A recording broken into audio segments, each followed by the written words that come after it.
Good morning everybody. आज अपने को वेव्स पे न्यूमेरिकल्स करने हैं। तो सबसे पहले हमको ये पता है कि वेव्स दो प्रकार की, पहली वेव जिसको चलने के लिए मीडियम चाहिए वो कहलाती है मैकेनिकल वेव्स, और दूसरी वेव जिसको चलने के लिए मीडियम नहीं चाहिए रहता वो कहलाती है इलेक्ट्रोमैग्नेटिक वेव्स। इलेक्ट्रोमैग्नेटिक वेव्स हमेशा ट्रांसवर्स होती है, जबकि मैकेनिकल वेव्स जो हैं वो लॉन्गिट्यूडनल और ट्रांसवर्स दोनों हो सकती हैं। ठीक है, तो यहाँ तक अपने को पता पड़ गया। अब उसके आगे अपन देखें कि रिलेशन क्या है इनके बीच में। तो यहाँ पे एक डायग्राम देखें। ये डायग्राम में आपको दिख रहा होगा कि एक वेव बनी हुई है, और वो जो वेव है वो क्रेस्ट और ट्रफ से मिलके बनी हुई है। यदि क्रेस्ट और ट्रफ से मिलके बनी हुई है, इसका मतलब ये अगर ऊपर जाती है और नीचे आती है इस तरीके की है, तो ये क्या कहलाएगी? ट्रांसवर्स वेव कहलाएगी। और अगर ये कंप्रेशन और रेयर फ्रैक्शन से मिलके बनी है तो ये क्या कहलाएगी? Longitudinal waves. ठीक है, तो ये वाला हिस्सा कंप्रेशन, ये रेयर फ्रैक्शन। अब इसके एक क्रेस्ट से दूसरे क्रेस्ट तक जितना डिस्टेंस होता है वो एक वेवलेंथ कहलाता है। और अगर अपन बोलें तो यहां से यहां तक एक वेवलेंथ है, और ये वाली एक दूसरी वेवलेंथ है। ठीक है, हम यहां से यहां तक भी एक वेवलेंथ बोल सकते हैं।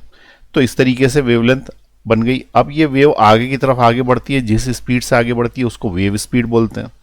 ठीक है, उसको क्या बोलते हैं? Wave speed. जिस स्पीड से आगे की तरफ बढ़ती है उसको बोलते हैं वेव स्पीड।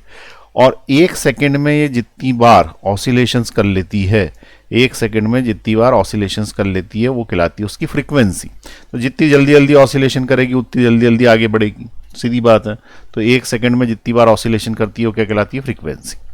अब फ्रीक्वेंसी को मान लो कि हमने n से लिखा, वेवलेंथ को हमने लैम्डा से लिखा, और स्पीड ऑफ वेव को हमने v से लिखा। तो इन तीनों में क्या रिलेशन है? तो इन तीनों में जो रिलेशन आता है वो आता है v is equal to n lambda. और ये v equal to n lambda जो रिलेशन है, इसमें फ्रीक्वेंसी को अपन 1 अपॉन टाइम पीरियड भी लिख सकते हैं, क्योंकि फ्रीक्वेंसी टाइम पीरियड का रेसिप्रोकल है। टाइम पीरियड का मतलब होता है यहाँ से यहाँ तक की वेव को जाने में लगा समय, और फ्रीक्वेंसी का मतलब होता है एक सेकंड में कितनी बार, नंबर ऑफ रिपीटेशन पर सेकंड। फ्रीक्वेंसी को हम हर्ट्ज में नापते हैं। ठीक है, और वेलोसिटी का स्पीड तो मीटर पर सेकेंड, और ये जो वेवलेंथ है इसको मीटर में। चलिए अब इसके आगे अपन न्यूमेरिकल करेंगे। ठीक है, तो पहला न्यूमेरिकल देखिए अपने स्क्रीन पर। How far does sound travel in air when A tuning fork of frequency 170 hertz makes 50 vibrations. यदि एक ट्यूनिंग फॉर्क है जिसकी फ्रीक्वेंसी 170 हर्ट्ज है और वो 50 वाइब्रेशन करता है, तो ये बताओ कि साउंड कितनी आगे निकल जाएगा यदि साउंड की स्पीड। सबसे पहली चीज, जिसने ट्यूनिंग फॉर्क नहीं देखा हो उसको मैं दिखा देता हूँ। इसको हम ट्यूनिंग फॉर्क बोलते हैं। ये ट्यूनिंग फॉर्क है जो कि चिमटे जैसा होता है, और इस चिमटे को रबर के पैड पे मारा जाता है। रबर के पैड पे जैसे इसको स्ट्राइक करते हैं तो ये क्या करता है? ये आवाज़ करता है। ऐसे इसके ऊपर टकराएंगे, टकराने से क्या होगा?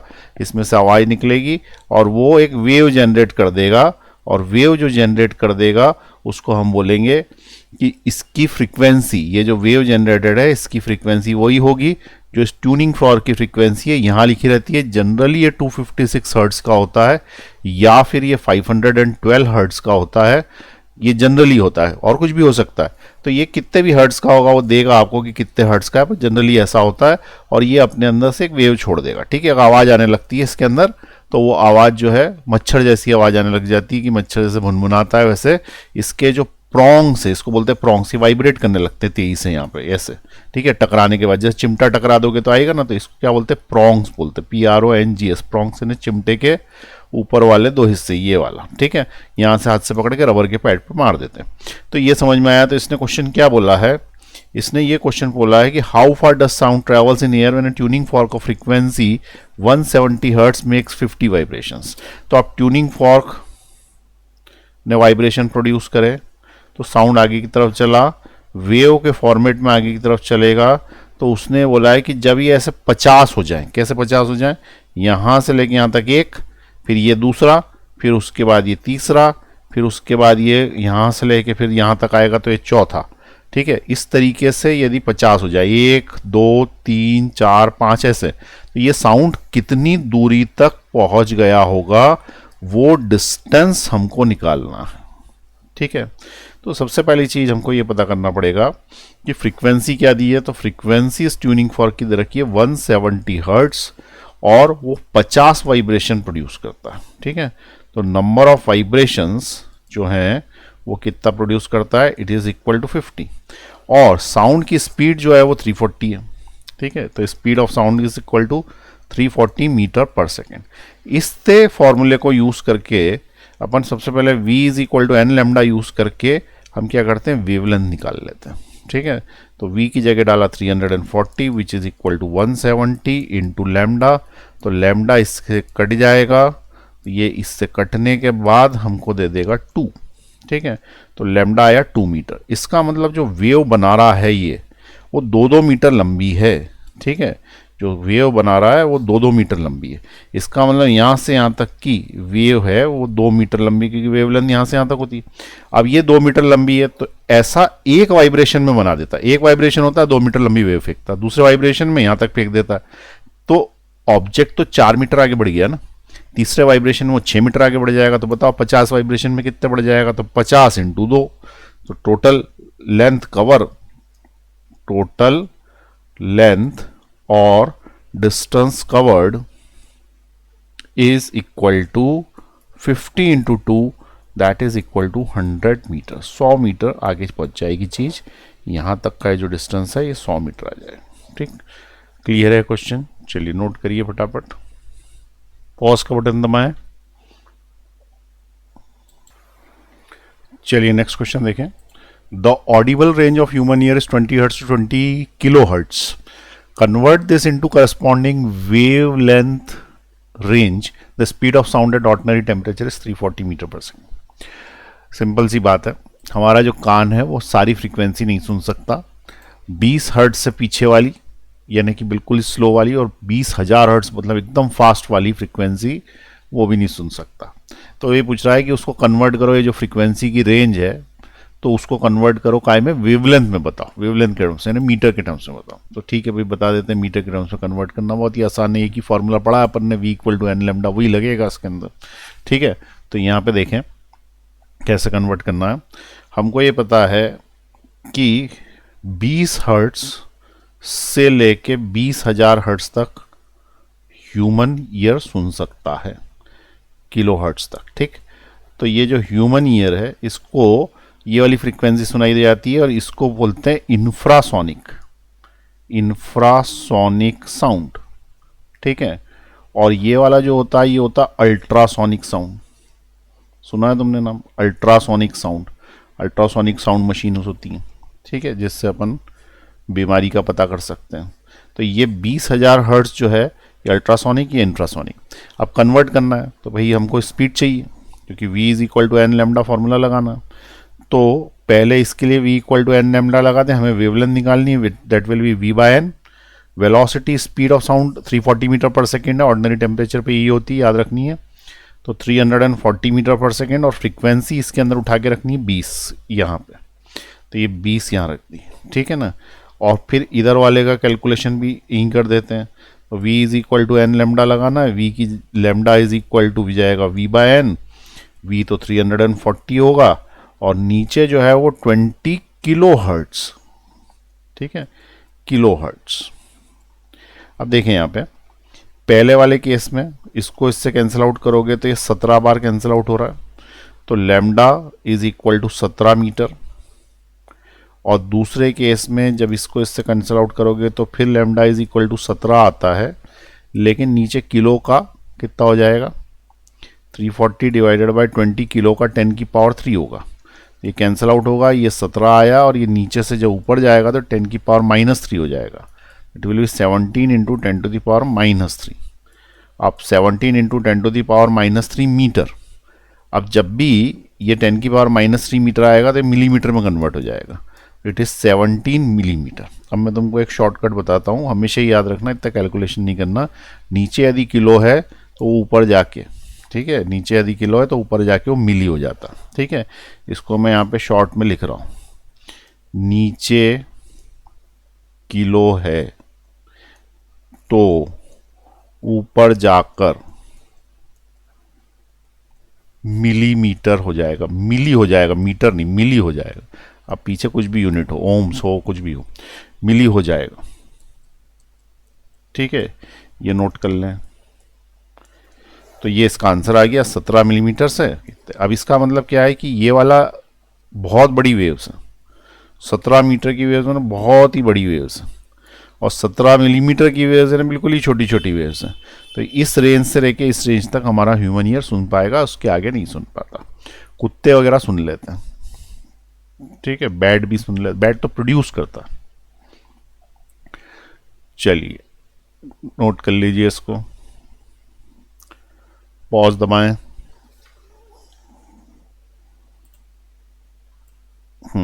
पॉज दबाएं फटाफट। चलिए नेक्स्ट क्वेश्चन देखें। A body vibrating with a certain frequency sends waves 4 metre and 3 metre long through a medium A and B respectively. The velocity of wave in A is 20 metre per second, find the velocity in B. ठीक है, तो दो medium को आपस में compare करा रहा। किसको कंपेयर करा रहा भाई? दो मीडियम्स को आपस में कंपेयर करा रहा। तो मान लो कि एक मीडियम है ए और दूसरा जो मीडियम है वो है बी। अब ए नाम का जो मीडियम है, सपोज एयर हो सकता है ये, या कुछ भी हो सकता है, और बी नाम का मीडियम सपोज वाटर हो सकता है, उसके अंदर साउंड चली। तो body is vibrating and sending. अब बॉडी वाइब्रेट कर रही है, तो बॉडी वाइब्रेट कर रही है, मान लो ट्यूनिंग फॉर्क ही वाइब्रेट कर रहा है, तो सेम ट्यूनिंग फॉर्क इसमें भी वेव फेंक रहा है, और सेम ट्यूनिंग फॉर्क जो है वो इसमें भी वेव फेंक रहा है। तो ट्यूनिंग फॉर्क की फ्रीक्वेंसी तो फिक्स होगी ना। इसका मतलब क्या हुआ कि दोनों ही केसेस में फ्रीक्वेंसी सेम है। तो जो फ्रीक्वेंसी इसमें है वही फ्रीक्वेंसी इसमें, मैं फ्रीक्वेंसी को एन से लिख रहा हूँ। अब लेकिन हो क्या रहा है, body is vibrating with certain frequency, तो ये फ्रीक्वेंसी इसमें भी वही है, उसमें भी वही है। Sand waves of 4 metre and 3 metre long, तो इस वाले में वो वेवलेंथ जो आ रही है उसकी कितनी आ रही है? 4 मीटर लॉन्ग आ रही है। दूसरे वाले में वेवलेंथ कितनी आ रही है? 3 मीटर लॉन्ग आ रही है, बी वाले में।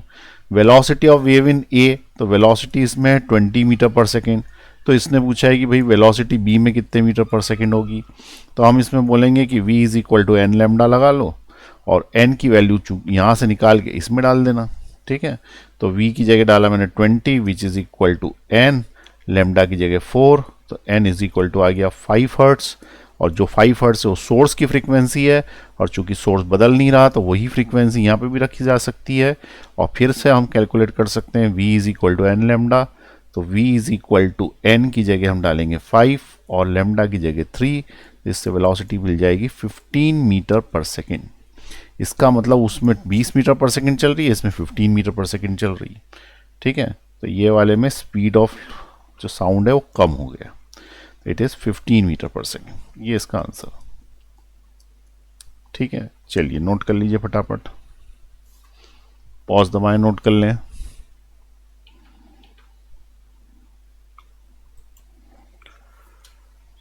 क्वेश्चन आया है, stone is dropped into a well and it splash is heard at the mouth of the well after an interval of 1.45 second.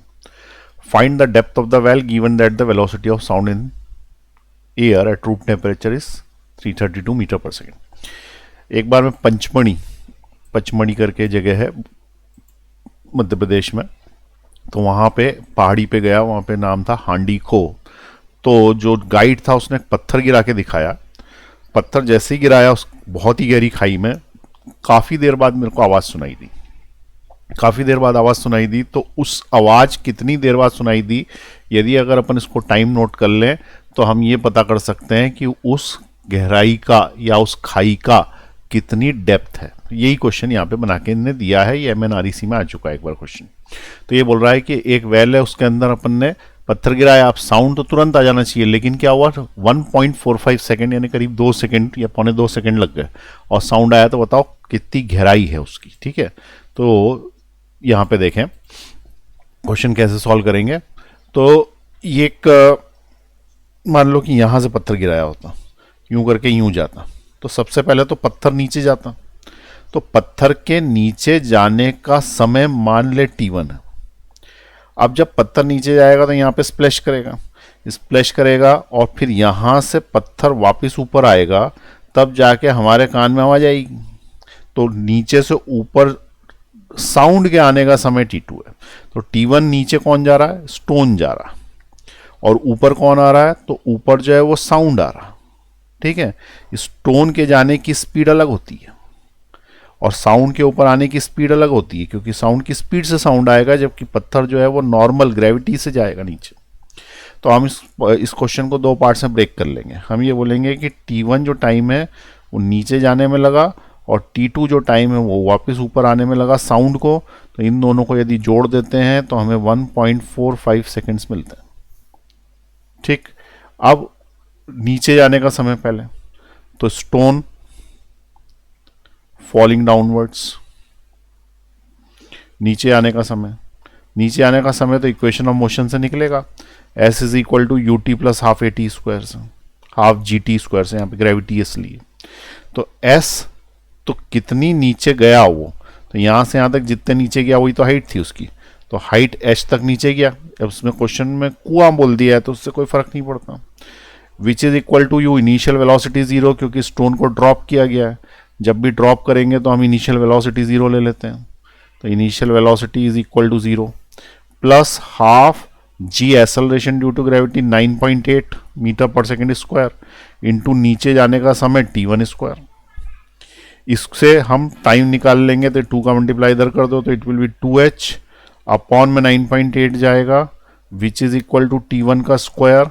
तो T1 is equal to under root of 2h upon 9.8।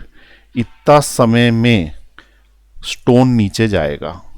ठीक है, और जो हमें 1.45 seconds मिले थे ना, उसमें ये नीचे आने का समय प्लस ऊपर आने का साउंड का समय जुड़ा हुआ था। अब sound will come up by speed of sound. Speed of sound उसने दे रखी होगी, नहीं तो हम 330 मीटर पर सेकेंड मानते हैं, तो यहाँ पे 332 दे रखी है। ठीक है, तो 332 ले लेना, नहीं तो 330 मीटर पर सेकेंड भी ले सकते थे अगर नहीं दी होती। Speed of sound is equal to 332 metre per second. अब साउंड तो simple speed is equal to distance upon time फॉर्मूले से चलेगा, क्योंकि साउंड में एक्सेलरेशन नहीं होता, इसलिए उसमें इक्वेशन ऑफ मोशन नहीं लगती। तो speed is equal to distance upon time, क्योंकि एक्सेलरेशन वाले में ही ये इक्वेशंस लग सकती हैं, क्योंकि यहाँ एक्सेलरेशन लिखना पड़ता है। एक्सेलरेशन ड्यू टू ग्रेविटी हो या एक्सेलरेशन कुछ भी हो, एक्सेलरेशन नहीं है तो इक्वेशंस नहीं लगेगी, speed equal to distance by time लगेगा। ठीक है, तो यहाँ पे speed is equal to distance by time, तो स्पीड ऑफ क्या, sound, which is equal to 332 metre per second. Distance cover वही h, क्योंकि वापस ऊपर भी तो h ही जाना है जब ऊपर से नीचे आया था तो, और अपॉन अब की बार टाइम लगेगा T2, इससे अपने को T2 मिल जाएगा h अपॉन 332। ये हमारे पास आ गया इसका टाइम, जिससे कि साउंड ऊपर जाएगा। अब वो बोल रहा है कि टोटल जो टाइम है T1 नीचे जाने का और T2 ऊपर आने का मिला के दे रखा है 1.45 सेकेंड्स। तो T1 की जगह हम डालेंगे under root of 2h upon 9.8 plus T2 की जगह डालेंगे h upon 332 which is equal to 1.45। अब ये कॉम्प्लेक्स इक्वेशन आ गई, इसको सॉल्व करने से आंसर आ जाएगा। सॉल्व कैसे करेंगे ये मैं बता देता हूँ, लेकिन सॉल्व करके नहीं बता रहा क्योंकि इसमें समय खराब होगा। तो देखें कैसे करेंगे, अगली तुमको क्वाड्रेटिक इक्वेशन तुम लोगों ने पढ़ी है तो उससे आ जाएगा। इसको क्या करना, 1.45 माइनस h अपॉन 332 इधर ले लेना। ठीक, अब इसके बाद अगली स्टेप में स्क्वायरिंग बोथ द साइड कर देना, स्क्वायरिंग बोथ साइड, दोनों तरफ स्क्वायर करने से रूट हट जाएगा, तो ये हो जाएगा 2h upon 9.8 which is equal to ये पूरा का पूरा 1.45 माइनस h अपॉन 332 का होल स्क्वायर हो जाएगा। अब उसको एक्सपांड कर लेना, तो 2h upon 9.8 it is equal to a square minus b square. ठीक है, a square minus b square, a square plus b square minus 2ab, minus 2a into b. ये मैंने इसको एक्सपांड कर लिया a माइनस बी के फॉर्मूले से, this is a this is b, a square plus b square minus 2ab। अब ये वाली जो इक्वेशन है ये वाली पूरे देखो, अब इसके अंदर जो है वो h स्क्वायर में है और h इधर साइड भी है, तो h कॉमन निकाल लेंगे और ये वाला जो है पूरा का पूरा इसको उठा के इधर ले जाना। ठीक है, तो इसको उठा के अगर इधर ले जाओगे तो तुमको क्या मिलेगा, तुमको मिलेगा 0 इज इक्वल टू, ठीक है, 1.45 का square plus h square upon 332 का square minus 1.45 into h upon 332 minus 2h upon 9.8 उधर से आ गया, ठीक है। अब इसमें भी h है, इसमें भी h है, कॉमन निकल आएगा, ठीक है। तो मैं h ही कॉमन ले रहा हूँ, सिर्फ बचा हुआ नहीं ले रहा। तो इसमें इसका मल्टीप्लिकेशन करोगे तो ये 2.9 हो जाएगा, हो रहा है ये 2.9, ठीक है।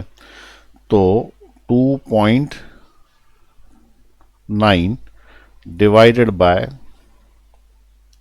2.90 डिवाइडेड बाय 332 माइनस 2 अपॉन 9.8, और इन दोनों में से चूंकि माइनस कॉमन लिया है तो ये वाला प्लस हो जाता, ठीक है। और ये h स्क्वायर अपॉन 332 यहाँ पे रहता ही है स्क्वायर का, और ये वाला जो लिखा है ना इसको मैं लास्ट में लिख रहा हूँ, लास्ट में लिख रहा हूँ, तो इट विल बी प्लस 1.45 का whole square which is equal to 0, ठीक। अब कंपेयर करो, ये ax square plus bx plus c is equal to 0 जैसी क्वाड्रेटिक इक्वेशन है। जैसे ये h का स्क्वायर आ रहा है, h का आ रहा है, इसको x मान लो, ये x मान लो, तो इसको इतने हिस्से को आगे आगे वाले को अपन क्या बोल सकते हैं, इतने हिस्से को a बोल सकते हैं। तो a बराबर आ जाएगा 1/332 का होल स्क्वायर, और b बराबर आ जाएगा माइनस का दिस, ठीक है, 2.90/332 प्लस 2/9.8, ये b आ गया, माइनस में आएगा।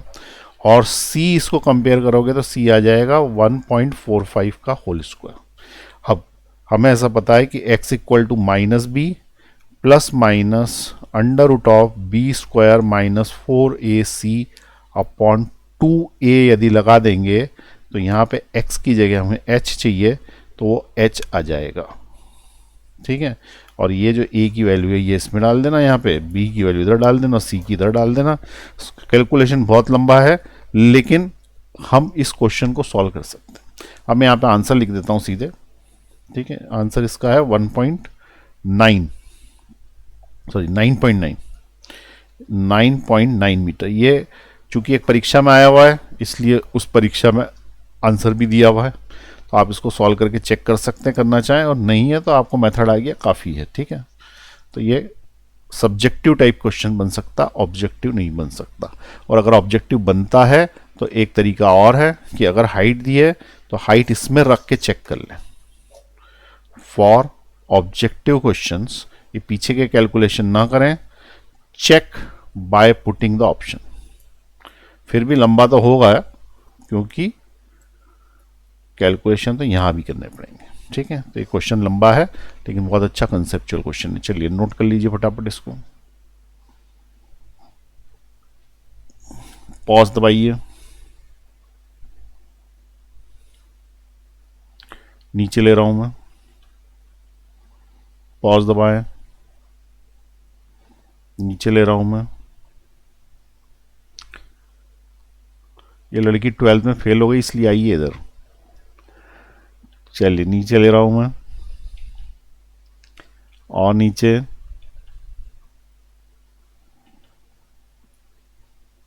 और नीचे ले लूं। चलिए नोट कर लिया। उसके बाद नेक्स्ट जो टॉपिक है वो ये है कि भाई स्पीड क्या होती है ट्रांसवर्स वेव की और लॉन्गिट्यूडनल वेव्स की अलग अलग मीडियम में। तो पहली चीज अपने को ये पता होनी चाहिए कि जो ट्रांसवर्स वेव है जो यूं यूं चलती है, ठीक है, ऑसिलेशन भी उसके ऐसे होते हैं और आगे की तरफ बढ़ती है, वो सॉलिड में ही चल सकती है। एक्सेप्शनल एक केस है, एक्सेप्शनल नहीं बोलेंगे उसको, वाटर की सरफेस पे भी चल सकती है। वाटर की सरफेस पे बेसिकली क्या, एक थिन मेम्ब्रेन बन जाती है, काय की थिन मेम्ब्रेन काय की बन जाती है, इलास्टिसिटी के कारण।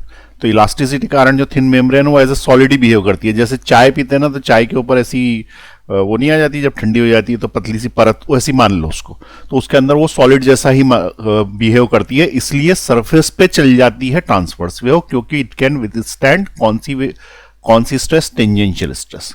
अब इसमें एक चीज ये ध्यान रखना, ट्रांसवर्स वेव टेंजेंशियल स्ट्रेस और लॉन्गिट्यूडनल वेव्स लॉन्गिट्यूडनल स्ट्रेस के कारण चलती है। स्ट्रेस आता है, stress is force per unit area, तो नाम से पता याद रह जाएगा, longitudinal waves longitudinal stress. Transverse wave T से टेंजेंशियल, टी से ट्रांसवर्स वेव्स, तो टेंजेंशियल स्ट्रेस वेयर करती है। अब ये स्ट्रेस होती क्या है, कोई इलास्टिसिटी चैप्टर में बहुत शॉर्ट में बता देता हूँ अभी तुमको, कभी किसी को कंफ्यूजन हो इसके अंदर तो, कि ये दोनों वेव्स होती क्या है। तो यहाँ पे देखें इलास्टिसिटी क्या होती है, जैसे मान लो कि तुमने एक रबर लिया और उसको क्या किया, जमीन पर उसको जो है वो इस तरीके से चिपका दिया।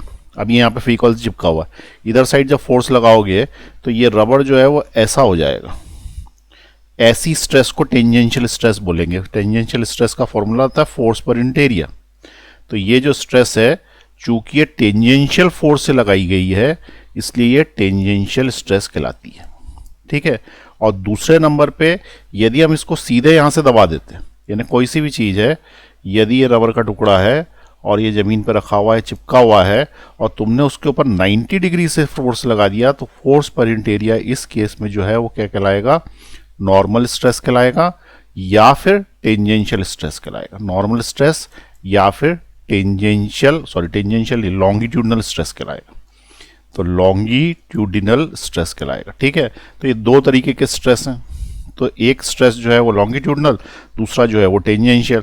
तो टेंजेंशियल स्ट्रेस के कारण ट्रांसवर्स वेव्स, ठीक है, ये ट्रांसवर्स वेव, और लॉन्गिट्यूडनल स्ट्रेस के कारण जो है वो लॉन्गिट्यूडनल वेव्स चलती है। अब कैसे चलती है, तो ट्रांसवर्स वेव चलेगी सॉलिड में इसलिए क्योंकि सिर्फ सॉलिड को ही तुम चिपका सकते हो। अगर लिक्विड पे चलाने की कोशिश करोगे तो लिक्विड की ऊपर वाली लेयर आगे बढ़ जाएगी। इसलिए ऐसा बोलते हैं कि लिक्विड और गैस पे हम टेंजेंशियल फोर्स, यानी कि ऐसे पैरेलल वाला फोर्स नहीं लगा सकते। हाँ, लिक्विड के ऊपर 90 डिग्री से फोर्स लगा सकते हो पिस्टन सिलेंडर लगा के। तो ये 90 डिग्री से यदि तुमने पिस्टन सिलेंडर लगाया तो लिक्विड को दबा सकते हो, लेकिन लिक्विड को ऐसे धक्का देने की कोशिश करोगे तो ऊपर वाली लेयर ही अलग हो जाएगी। जैसे ताश की गड्डी रखी हुई है, ताश की गड्डी पे ऊपर वाले पे फोर्स लगाओगे तो ऊपर वाली लेयर अलग हो जाएगी और नीचे ताश की गड्डी रह जाएगी। तो हम क्या बोलेंगे कि ताश की गड्डी ने टेंजेंशियल स्ट्रेस झेल नहीं पाई, लेकिन ताश की गड्डी नॉर्मल स्ट्रेस झेल पाएगी। ऊपर से दबा दोगे ताश की गड्डी तो दब जाएगी। क्लियर ये बात। तो यहां पे लॉन्गिट्यूडनल स्ट्रेस के लिए ऊपर से दबाना पड़ता है। इसको अपन बोल सकते हैं कि सरफेस से हम 90 डिग्री पे फोर्स लगाते हैं और इसमें हम सरफेस से 0 डिग्री पे फोर्स लगाते हैं। तो ये वाली स्ट्रेस कौन सी कहलाती है, ये वाली कहलाती है टेंजेंशियल स्ट्रेस। तो टेंजेंशियल स्ट्रेस के कारण जो है वो ट्रांसवर्स वेव बनती है। ये टी से टी याद रखना। और लॉन्गिट्यूडिनल स्ट्रेस के कारण जो है वो लॉन्गिट्यूडिनल वेव्स बनती हैं। ठीक है। और कौन से में क्या चल पाता है ये अब तुमको आसानी से समझ में आ गया होगा। तो लॉन्गिट्यूडिनल वेव्स कब बनेगी, जब लॉन्गिट्यूडिनल स्ट्रेस होगा। अब यहाँ पे मैं आगे एक बात लिख रहा हूँ कि ट्रांसवर्स वेव काय में चल सकती है। तो पहला उसका ऑप्शन है सॉलिड में चल सकती है। ठीक है। दूसरा लिक्विड में नहीं चल सकती। ठीक है, लिक्विड के अंदर नहीं चल सकती। और तीसरा गैस में भी नहीं चल सकती। तो नहीं चल सकती तो कैंसिल कर दिया। ठीक है, वाटर सरफेस पे चल जाती है। और लॉन्गिट्यूडनल वेव्स जो है वो काय पे चल रही हैं, तो first second third longitudinal wave solid में भी चल रही हैं, लिक्विड में भी चल रही है, गैस में भी चल रही है। अब एग्जाम्पल देखो, साउंड की बात करूं तो साउंड जो है वो लॉन्गिट्यूडनल वेव है। साउंड सॉलिड में भी चल जाता है, ठीक है, लिक्विड में भी चल जाता है। लिक्विड के अंदर पानी के अंदर, स्विमिंग पूल के अंदर भी आवाज़ दे सकते हो। और गैस में तो अपन बात कर ही रहते हैं। सॉलिड में तार में भी चल जाता है। ये किसी तार को अगर तुम साउंड इधर से भेजोगे तो उधर चला जाएगा। बचपन में तुमने वो नारियल वाले टेलीफोन बनाया होगा ना, जिसके अंदर 2 नारियल के टुकड़े रहते हैं, बीच में एक वायर रहता है, एक बच्चा इधर से बोलता है, इधर से बोलता है। तो सॉलिड में साउंड ट्रेवल कर रहा है ना उस केस में, तो वो ट्रैवल कर जाता है। तो sound is a example of कौन सा वेव, लॉन्गिट्यूडनल वेव। और ट्रांसवर्स वेव कैसी है, तो ट्रांसवर्स वेव सिर्फ सॉलिड में चल पाएगी। ट्रांसवर्स वेव का मतलब जैसे गिटार है, गिटार का वायर है, उसको अपन ने क्या किया, प्लग किया। प्लग करने का मतलब समझते, प्लग करना है ना, खींच देना ऐसे, तो उसके अंदर एक वेव बनेगी, ऐसे चलेगी। तो सिर्फ सॉलिड में ही चल सकती है। या फिर स्ट्रिंग के अंदर जो वेव बनेगी वो भी सॉलिड में ही चल सकती है, क्योंकि सारी की सारी चीज़ें ये सॉलिड है, तो सॉलिड में ही चल पाएंगी। ये क्लियर हुई। तो ये इसका एग्जाम्पल हो गया, ये इसका एग्जाम्पल हो गया। अब आपको क्लियर हो गया है कि किस में क्या चल पाता। ठीक है। अब जब चल पाता है तो ये पूछेगा कि भाई स्पीड बताओ। तो स्पीड बताओ, तो ट्रांसफर्स वेव की स्पीड तो हमें सिर्फ सॉलिड में ही बतानी पड़ेगी। ठीक है, जबकि लॉन्गिट्यूडनल वेव के 3 फार्मूले बनेंगे, सॉलिड का अलग, लिक्विड का अलग, गैस का अलग। तो आप हमारे पास कितने फार्मूले हो जाएंगे? ट्रांसवर्स वेव का सिर्फ एक फार्मूला, बेसिकली इसके 2 फार्मूले, सॉलिड और एक दूसरा वायर। वायर के अंदर अलग से लिखा जाता है, सॉलिड अलग है, वैसे सॉलिड ही वायर है, यानी कि वायर सॉलिड होता है, लेकिन सॉलिड का मतलब वो बोलते हैं ऐसे रॉड वगैरह, और वायर मतलब उसका एक अलग से बना दिया फार्मूला। तो 2 फार्मूले ट्रांसवर्स वेव में है, 3 फार्मूले लॉन्गिट्यूडनल वेव्स में, speed of transverse and longitudinal waves के। तो अपन अभी लिखते हैं, पहले आप ये नोट कर लीजिए, पॉज दबाइए, नोट करें, फिर मैं नीचे लेके फॉर्मूले लिखा रहा हूं।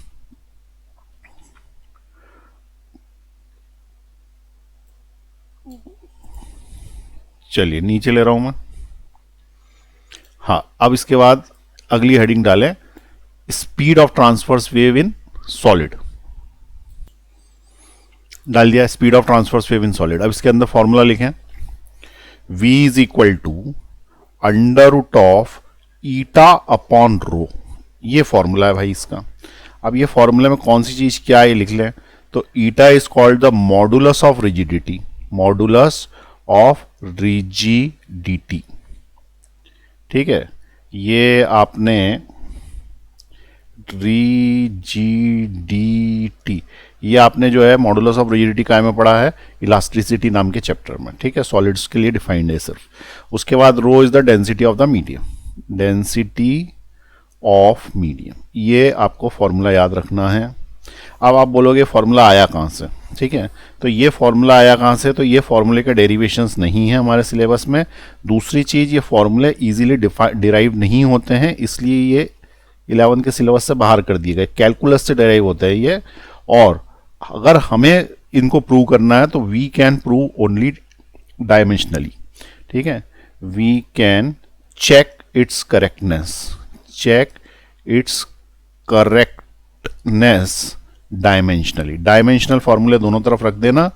अगर कोई तुमसे पूछता है 11 के स्टैंडर्ड पे कि भाई ये कैसे आया, तो इधर साइड डायमेंशन वेलोसिटी के, इधर ईटा के, इधर डेंसिटी के, राइट हैंड साइड के डायमेंशन लेफ्ट हैंड साइड के आ जाएंगे। बस इतना ही स्कूल एग्जाम्स में पूछते हैं, और कंपटीशन में तो सिर्फ फॉर्मूला ही काम का है। ठीक, तो इसलिए अपन इसको आगे बढ़ा रहे हैं।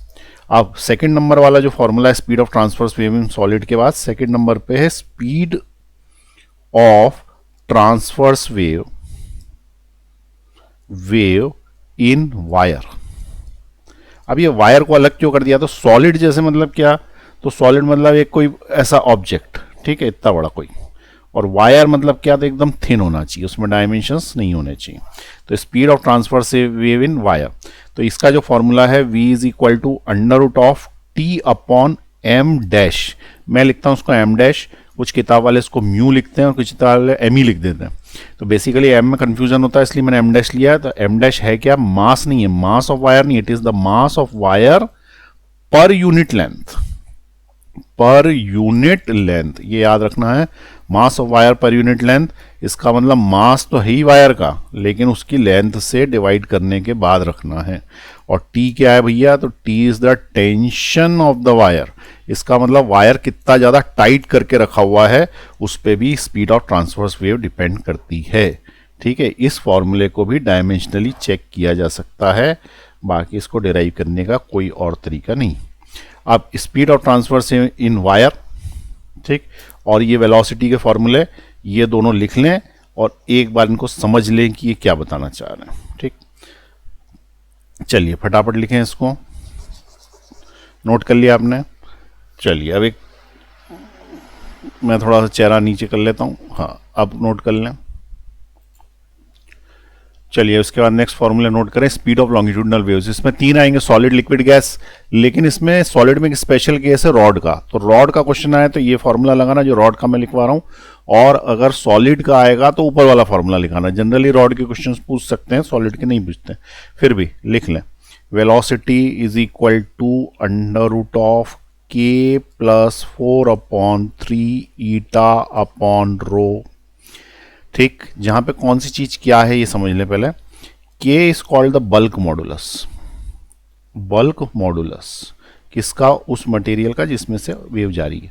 Eta is called the modulus of rigidity, अभी ऊपर लिखाया था, मॉडुलस ऑफ रिजिडिटी, इसको ईटा बोलते हैं। ठीक है, उसके बाद रो तो डेंसिटी है ही, density, of the material. Special case यदि रॉड का आ जाए, ठीक है, यदि स्पेशल केस सिर्फ रॉड का आ जाए तो उस केस में, रॉड के केस में वेलोसिटी को अपन लेंगे under root of Young's modulus upon rho, ठीक है। ये क्या वाई है, लिखा है मैंने, ये वाई यंग्स मॉडुलस। वाई क्या चीज है, Young's modulus of the rod, modulus of rod, rod जिस भी मटेरियल की बनी होगी उसका, ठीक है। ये सॉलिड का हो गया भैया। अब लिक्विड के लिए लिख लो, लिक्विड के लिए velocity under root of k upon row, where के इज द बल्क मॉडुलस, ये ऊपर लिखा हुआ ही है तो फिर से लिखने की जरूरत नहीं है, और डी इज द डेंसिटी। तो ये सॉलिड लिक्विड में लगेगा, ठीक, के बाय रो, जबकि सॉलिड में ये लगेगा और रॉड के केस में लगेगा, लिक्विड में लगेगा, और गैस के केस में वही लगेगा जो कि लिक्विड में, that is v equal to under root of k upon rho. वो बात अलग है कि गैस का बल्क मॉडुलस अलग होता है, ठीक है, और लिक्विड का बल्क मॉडुलस अलग होता है। तो पानी की बात करें तो ये डालना है यहाँ पे लिक्विड पानी का, और हाइड्रोजन की बात करें तो हाइड्रोजन का डालना। दोनों का फॉर्मूले एक ही जैसे हैं, ठीक है, दोनों के फॉर्मूले एक ही हैं, कि बदल जाएगा अलग अलग चीज़ों पे। तो ये वहाँ पे दिया रहेगा, तुम्हें याद कुछ नहीं करना, बस फॉर्मूले रट लो, और फॉर्मूले के डेरिवेशन भी सिलेबस में नहीं है, ठीक। चलिए पॉज दबाएं। तो एक चीज़ पूछूं पहले मैं, हाँ, तो प्रश्न मैं पूछना चाहता था तुमसे कि ये जो गिटार के वायर्स होते हैं ना, ठीक है, इनमें कौन सी वेव बनती है, गिटार के वायर्स में कौन सी वेव बनती है, लॉन्गिट्यूडनल की ट्रांसवर्स, ये बताना है। जब गिटार को प्लग कर रहा हो, जो बजा रहा है ना उसको, तो लॉन्गिट्यूडनल बन रही है कि ट्रांसवर्स बन रही है। तो साउंड कैसी वेव, तो साउंड तो लॉन्गिट्यूडनल पक्का, ठीक है। ये जो वायर्स हैं इसके अंदर लॉन्गिट्यूडनल वेव्स बनेगी कि ट्रांसवर्स, तो इसका आंसर है ट्रांसवर्स वेव बनेगी। अब ट्रांसवर्स वेव बनेगी तो फिर ये सुनाई कैसे देगी, सुनाई तो साउंड देता है, और साउंड तो लॉन्गिट्यूडनल वेव्स होती है। तो पहले इसको मैं क्लियर कर दूंगी, ये लॉन्गिट्यूडनल वेव्स हैं कि ट्रांसवर्स। तो इसको यहाँ पे एक बार डायग्राम से देखें। मान लो कि ये वायर है गिटार का, और मैंने इसको प्लग किया, प्लग करना समझते हो, इसको जो है वो मैंने यहाँ से यूँ खींचा, ठीक है, हल्का से जैसे यहाँ खींचेंगे तो ये झन्ना आ जाएगा, तो इसमें वेव बनेगी ऐसी, और ये जो वेव बनेगी इसके ऑसिलेशंस तो ऐसे हैं, और वेव आगे की तरफ बढ़ती है, और वेव यदि आगे की तरफ बढ़ती है तो 90 डिग्री का जब भी एंगल आएगा पार्टिकल वेलोसिटी में, पार्टिकल ऊपर नीचे हो रहे हैं और वेव वेलोसिटी आगे की तरफ जा रही है, तो इन दोनों के बीच में 90 डिग्री का एंगल आ रहा है, तो इस केस में ये ट्रांसवर्स वेव होगी, टी ट्रांसवर्स, ठीक है। ये ऐसा बताया था ना, ये टी ट्रांसवर्स, तो ट्रांसवर्स वेव होगी ये।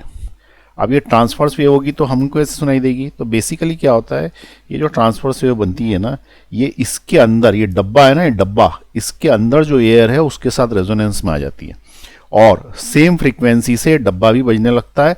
ये डब्बा लॉन्गिट्यूडनल वेव्स और साउंड प्रोड्यूस करता है, जो कि हमारे कान में आता है।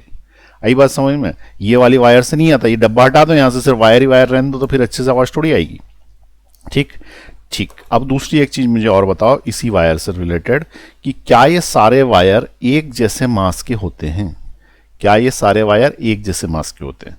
तो उसका आंसर है, बोलो क्या, तो उसका आंसर है नहीं, अलग अलग मास के होते हैं। देखो मैं क्लोजअप दिखाता हूँ इसको, ठीक है, ये यहाँ पे देखें, इसके अंदर यहाँ पे तुमको क्लियर दिख रहा होगा, ये बहुत मोटा है, फिर ये धीरे धीरे क्या होता है, पतले होते जाते हैं। अब ये पतले होते जाते हैं तो इसका क्या मीनिंग है, ऐसा क्यों, ठीक है। तो पहली चीज मुझे बताओ कि अगर गिटार का क्वेश्चन आएगा तो तुम ऊपर वालों में से कौन सा फॉर्मूला लगाओगे। तो पहली चीज मैंने तुम्हें बता दी कि गिटार में जो वेव आती हैं वो ट्रांसवर्स है, ठीक है, वायर्स में, वायर में ट्रांसवर्स है। वो बात अलग है कि साउंड इस इधर से बनता है और रेजोनेंस में।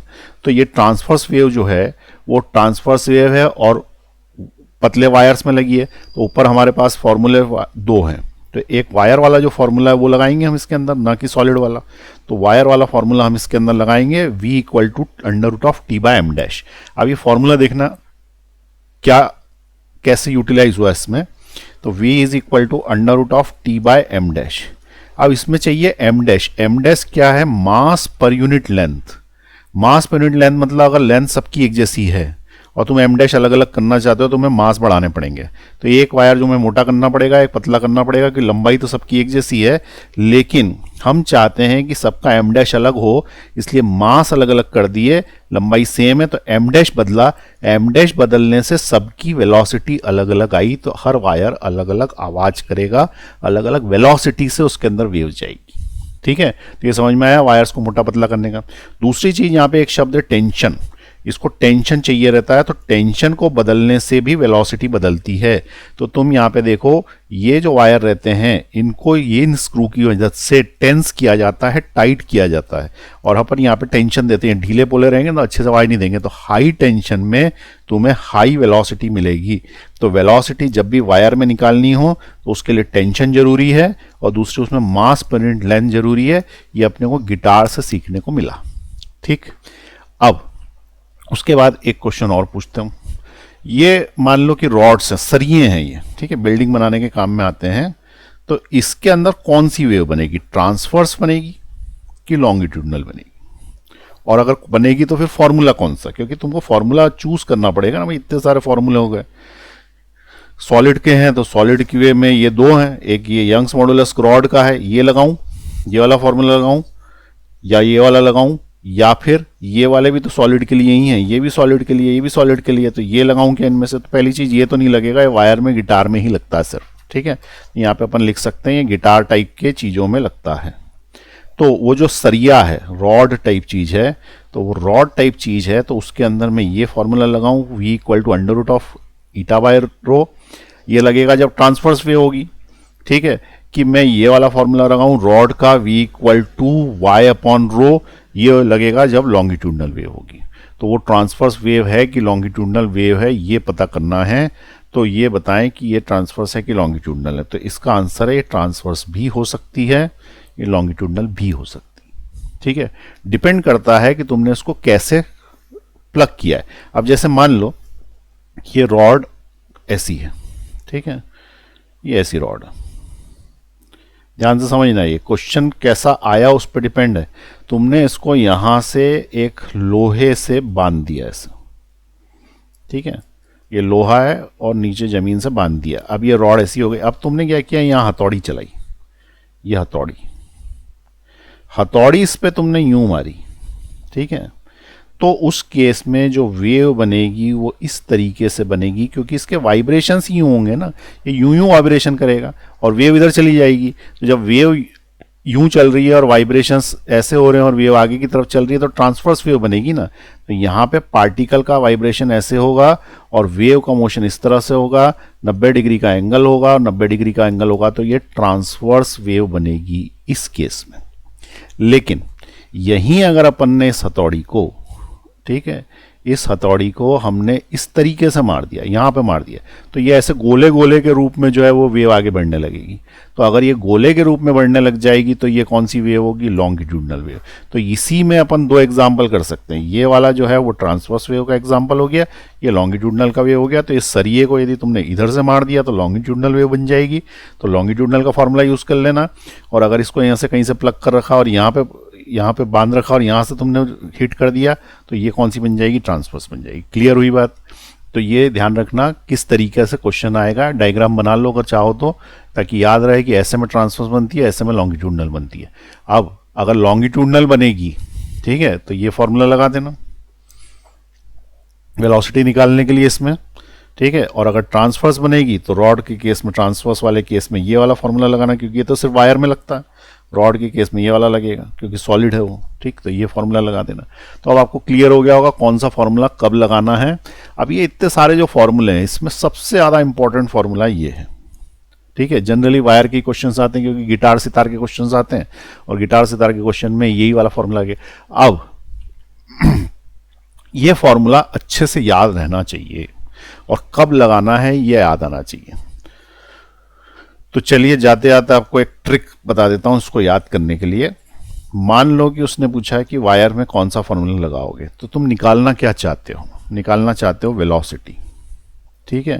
काय में निकालना चाहते हो, वायर में, यानी कि तार में निकालना चाहते हो, ठीक है। फिर से सुने, क्या निकालना चाहते हैं? वेलोसिटी तार में, कौन सी वेव्स की? जो ट्रांसवर्स वेव आई। तो क्या निकालना चाहते हैं, वेलोसिटी तार में, तो इसको ऐसा लिखेंगे, ठीक है। इसको क्या लिखेंगे, वेलोसिटी, इसको लिखेंगे वेलोसिटी तार में।